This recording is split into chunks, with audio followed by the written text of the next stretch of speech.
Well, let's take you back now to more reaction on the medium-term budget policy statement that was tabled by the Finance Minister Enoch Godongwana this afternoon before Parliament.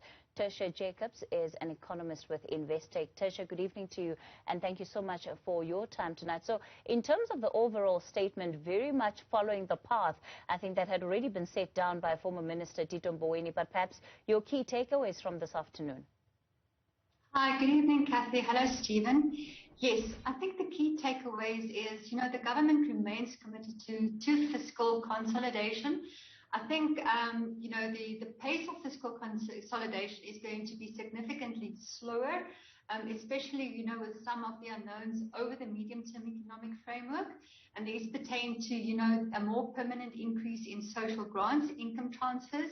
Obviously, the compensation, the salary bill remains a major outstanding issue. And then, of course, assistance to, troubled SOEs. Otherwise, I think the good news is that the budget deficit trajectory is actually declining, and that's actually helped by, the revision of the historical GDP data, as well as the super revenue overrun in the current fiscal year. Some economists have said that the only way to ignite growth in the country is not to cut spending further, but to increase government spending. Your own views on where the direction that government is taking then over the next 3 years will leave us? So that's an absolute critical point. On the one hand, we've come from an era of state capture and very high levels of inefficient spending and persistent bailouts to SOEs and, public sector wage increases well above inflation, aside now from 2020. On the other side, growth is underperforming. We're stuck in a growth band of about 1 to 2%, waiting for a very long time for the structural reforms to kick in. So I think it's a combination of both. You need more efficient spending, but at the same time, you need higher growth because, at the end of the day, that is going to be the only way for sustainable job creation. President Ramaphosa has again announced phase 2 of the Presidential Employment Initiative. That's costing another 11 billion. So for this year, it looks like 21 billion rand. So that is not like, it can't be permanent. And then also, the basic income grants, which we will get more direction in February, or we'll get the announcement actually, that's also not a long-term replacement for jobs. So you need growth. And that's also obviously important for the other side of the equation to raise revenue. Because, at the moment, it's a very small tax base that is funding South Africa. The minister talked about tough love for state-owned enterprises and effectively said there'll be no more money given to them. We know that many are in a dire financial state. He also added, however, that when the guarantees are called in by investors, or by creditors rather, then government would step in with a certain set of conditions for SOEs. Is that not waiting for crises and multiple crises to happen? There should be a better solution to resolving what really seems like a stalemate on the country's SOEs and how to turn them around. Exactly, Kathy, and that's also been a very long outstanding issue.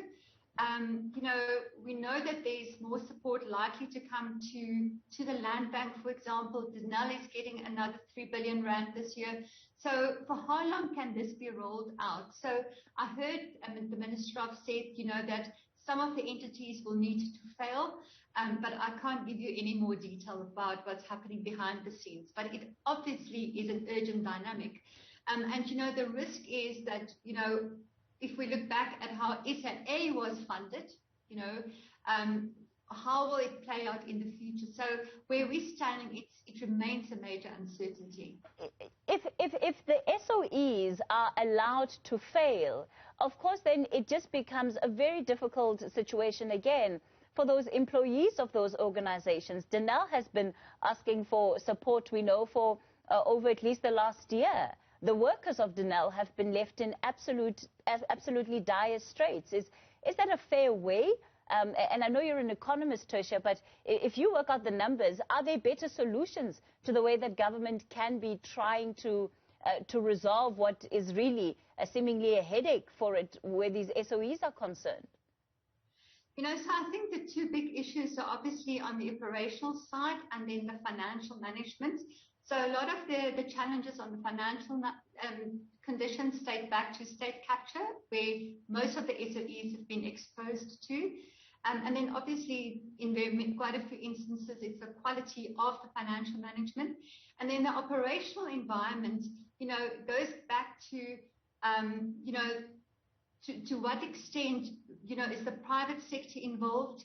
So I think it's obviously a very complex issue, but, we can't continue at the current rate ad infinitum.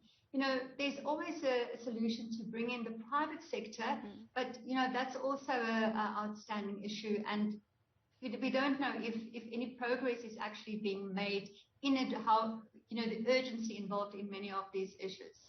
So in the meantime, when there's liquidity constraints, and especially as you mentioned, the contingency liability risk to government, if these, SOEs can't meet debt service payments or, maturing bonds, government steps in, and, that also redirects money away from other areas to SOEs, and that just continues to exert upward pressure.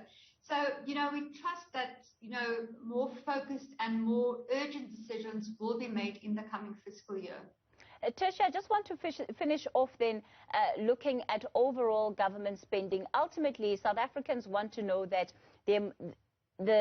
let's say the police department has as much resources as possible to help fight crime in this country.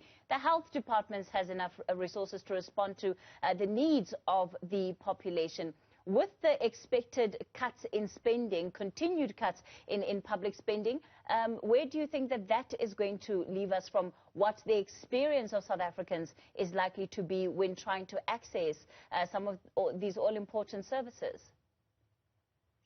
That is correct. When we look at non-interest spending, so that excludes debt servicing costs, where there continues to be an increase is in the compensation bill. However, the outstanding issue for us remain the quality of many of how the money is being spent. So yes, there are concerns that, in these very important services sectors, that they are undermanned. But, how do you balance these things? Because, as I said earlier on, one of our biggest challenges in the past has been the efficiency of spending. And there's also issues like, we've got various programs, for example, in the housing sector.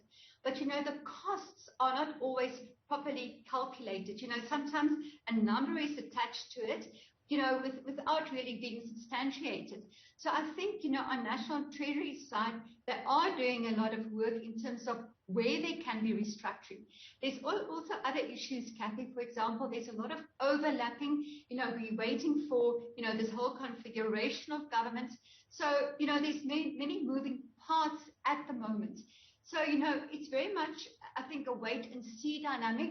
It comes back to when some of these, for example, there's also zero-based budgeting that needs to be implemented. When will that kick off? So, and then, as you pointed out, what happens to the quality of the services, and also, whether there are some areas that are understaffed. So, there are actually big challenges facing us. They are getting the attention, but very much is still wait and see. Tertia Jacobs is an economist with Investec. Thank you so much for your time and analysis this evening, Tertia.